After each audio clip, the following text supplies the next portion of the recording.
매출 5천만 원이라는 기록을 달성하게 돼요. 그렇게 줄을 많이 세우다 보니까 방송사 그리고 생생정보통에서도 촬영을 하게 되고 백화점까지 입점하게 됩니다. 백화점 3사 모두 다 입점했고요. 이때 사실 한 달에 제가 벌었던 게 현금으로만 한 4천에서 5천만 원 정도씩 벌었던 것 같아요. 요즘 장사는 어떻습니까? 저는 이제 끝났다고 봅니다. 웬만하면 안 하는 게 좋아요. 땅 폐업률이 가장 높잖아요. 신규 창업자분들은 반드시 기억하셔야 됩니다. 모르겠으면 밑에다 댓글 달아두세요. 그럼 제가 알려드릴게요. 매출이 떨어진다면 분명히 문제가 있는 거거든요. 근데 그 문제를 찾으려면 오늘은 좀 특별한 얘기를 한번 해볼 건데요. 저에 대한 이야기를 한번 해보려고 합니다. 우선 제 이야기를 하려면은 20대에 시작한 첫 장사 이야기를 빼놓을 수가 없는데, 원래 저는 이제 요리사 출신인데, 근데 웃긴 거는 저는 요리는 잘 못해요. 요리를 잘하는 능력보다는 요리를 맛있게 만드는 센스가 좀 있는 것 같아요.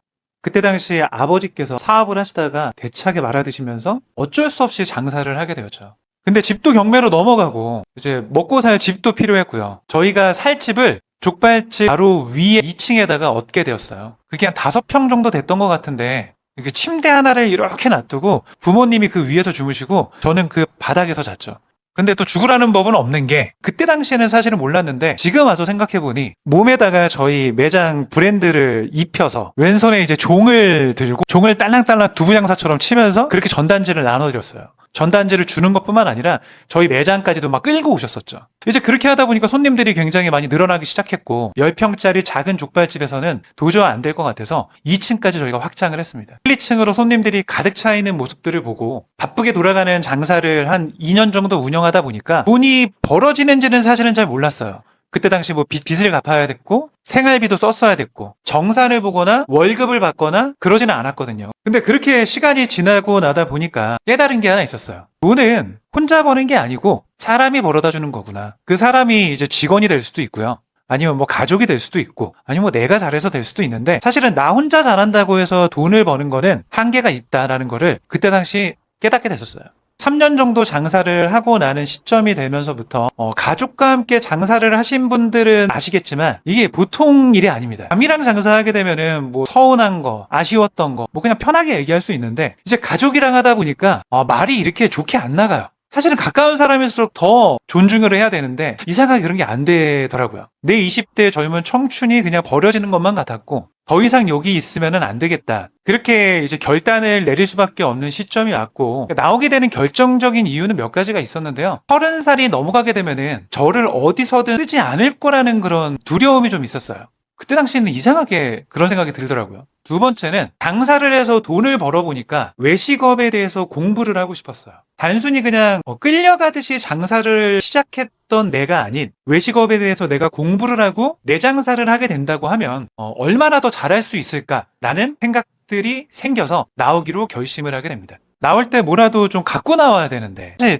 모은 돈이 없었어요. 월급을 받지도 않았고 모아둔 돈도 없었고, 근데 나가긴 해야 되고 돈 한 푼도 가진 거 없이 그냥 나오게 됩니다. 갈 곳이 없으니까 친구 어머니 건물이 그 경기도 성남에 있었는데 그 건물 옥탑방으로 들어가게 됩니다. 친구 어머니께서 보증금 필요 없이 그냥 살아라 라고 하셨는데, 어머니 그래도 제가 보증금은 아니더라도 일을 해서 월세는 반드시 꼭 드리겠습니다, 그렇게 말씀드리고 옥탑방에 보증금 없이 한 달에 20만 원인가 드리고 아마 살았던 것 같아요. 이제 거기에 살면서 이제 제가 여러 가지 도전을 합니다. 근데 그렇게 이제 처음 직장을 가지게 된 게 주점 프랜차이즈 슈퍼바이저로 들어가게 되었는데, 처음에는 이 현장 실습이라는 걸 하죠. 3개월이 지나도 6개월이 지나도 본사로 발령이 안 나고 계속해서 이제 직영점으로 남게 되더라고요. 내가 계획했던 것과는 너무 다르다라는 생각이 들어서 또 다른 곳에 입사를 하게 되고, 그렇게 1년을 좀 방황을 합니다. 이제 그러다가 제가 족발집을 운영했다는 그 경력과 제 조리 경력으로 프랜차이즈 런칭하는 회사로 들어가게 돼요.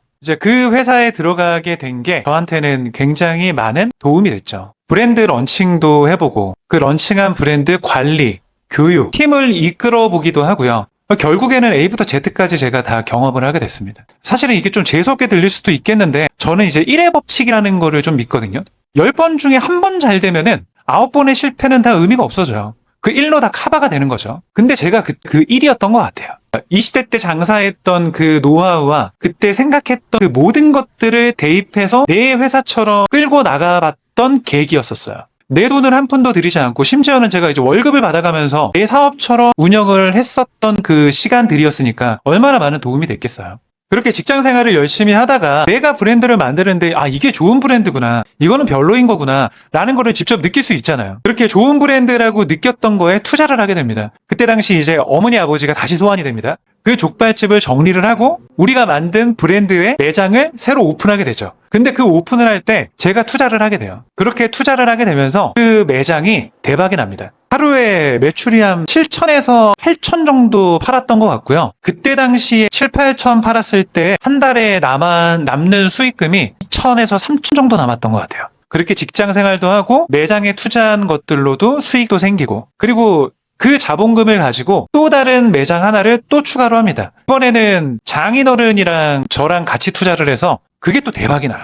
거기는 더 팔았어. 그렇게 모든 것들을 많이 배우고 난 다음에 저는 퇴사를 결심하게 됩니다. 제가 퇴사를 결심하는 데까지는 그냥 막연하게 결심을 한 건 아니고요. 어떤 브랜드를 할 건지, 어디서 할 건지, 누구한테 팔 건지 모든 것들이 다 정리가 끝난 상태에서 퇴사를 했습니다. 제가 갖고 있는 아이템에 대한 자신감이 있었기 때문에 그렇게 모두 말렸지만은 고집을 부려서 매장을 오픈하게 됩니다. 그때 시작했던 브랜드가 중화주점이었어요. 모두가 말린 곳에 들어가서 6개월 만에 제가 원했던 목표까지 달성을 하게 됐어요. 이렇게 6개월이라는 시간 동안에 사실 제가 목표를 엄청 높게 잡지는 않았는데 제가 원했던 목표에 올라갈 수 있게 된 이유는 어떤 걸 팔 것이냐, 누구한테 팔 것이냐였어요.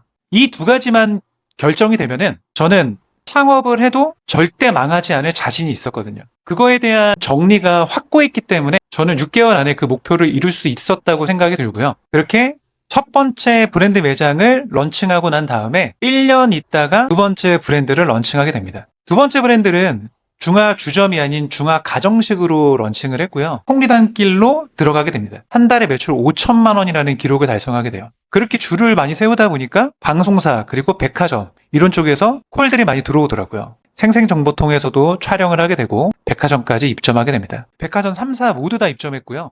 이 백화점을 입점하면서부터 그때 같이 함께했던 친구들과 같이 지분 투자를 시작했습니다. 부족한 돈은 제가 투자를 해주고 사장님을 만들어준 거죠.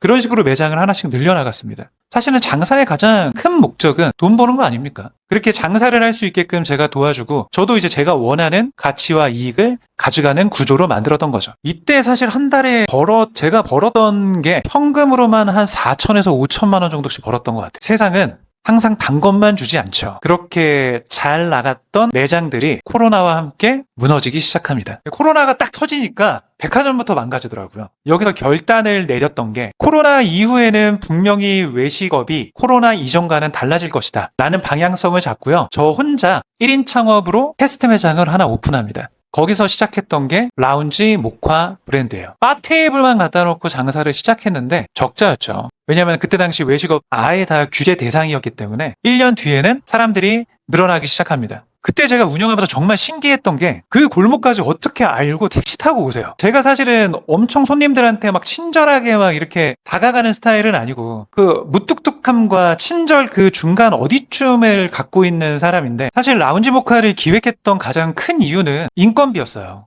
코로나 전에는 대형 매장들로 투자금을 굉장히 많이 집어넣어서 매출 1억 2억 이렇게 빵빵 때려서 가져가는 구조였다고 하면은 저는 코로나 이후에는 인건비라든지 그리고 사람들이 많이 모여서 다 같이 움직이는 단체보다는 소소하게 동네에서 2명, 3명씩 모여서 간단하게 먹는 우리 동네의 아지트 같은 술집 문화가 발전할 거라는 생각을 갖고 있었기 때문에 이게 맞아 떨어지는 그 순간 수익률이 극대화됐던 거죠. 그렇게 1년 정도 운영을 하다 보니까 제가 회사를 다니면서 배웠던 프랜차이즈와 접목을 시킬 수 있는 단계까지 올라가게 됐던 겁니다. 절대적인 숫자로 접근했고요. 절대적인 수익률로 접근을 했어요. 사실은 일한 만큼 돈을 벌어가는 브랜드를 만들기 위해 굉장히 많이 노력했던 거죠. 그렇게 브랜드 런칭을 하고 2년 정도 동안 30개의 매장을 오픈을 하게 되고요. 저는 거기서 멈추지 않고 식품 제조 공장을 도전을 하게 됩니다. 사실 식품 제조 공장을 도전을 한 것도 장사와 비슷하다고 생각을 하고 도전을 했어요. 근데 이거는 좀 다르더라고요. 한 1년 정도 제가 직접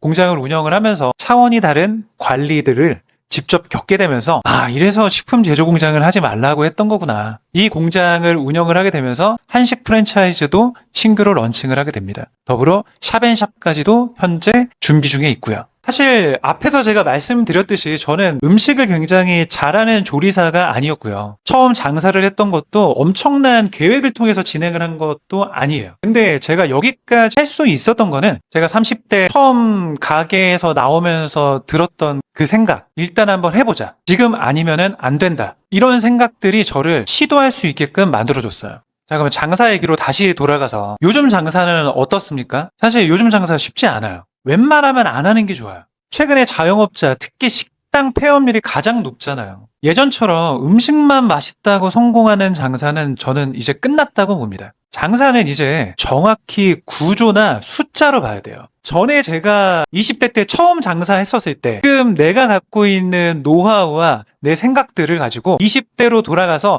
장사를 다시 시작한다 라고 하면 어떨까? 만약 지금의 내가 그때의 나로 돌아간다면 얼마를 벌 수 있을까? 이런 생각 하거든요.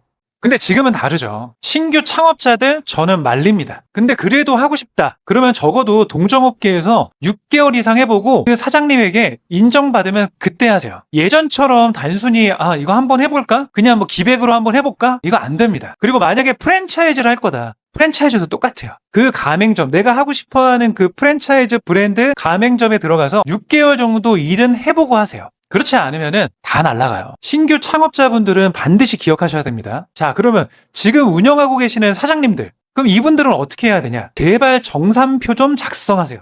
그러니까 내 문제점을 파악을 해야지 고칠 수 있어요. 저도 20대 때 장사했었을 때 생각해보면은 정산표가 뭐예요? 하루에 얼마 팔았는지도 모르는 상태로 마감을 한 날도 있어요. 그냥 장사하기 바쁜 거죠. 지금은 내가 왜 장사가 안 되는지, 장사가 어느 정도 되는 것 같은데 왜 돈이 남지 않는지, 이런 것들을 알아야 고칠 수 있습니다. 그럼 만약에 사장님들, 내가 정산표를 어떻게 작성하는지 잘 모르겠으면 밑에다 댓글 달아두세요. 그럼 제가 알려드릴게요. 매출이 떨어진다면 분명히 문제가 있는 거거든요. 근데 그 문제를 찾으려면 기본적으로 정산표를 작성을 해야 됩니다. 제가 그때 당시에 장사를 뭣도 모르고 했었을 때와 지금 2026년에 장사를 하고 계시는 자영업자 사장님들과 너무 다른 상황에 놓여 있어요. 우리가 여기서 살아남으려면 방법을 찾아 나가야 됩니다. 저 또한 지금 이 힘든 시기를 이겨내기 위해서 많은 노력을 하고 있고요. 제가 시청자분들한테 드릴 수 있는 가치와 이익이 있다고 하면은 아낌없이 알려드리도록 하겠습니다. 이 어려운 시기 반드시 이겨내길 바랍니다. 감사합니다.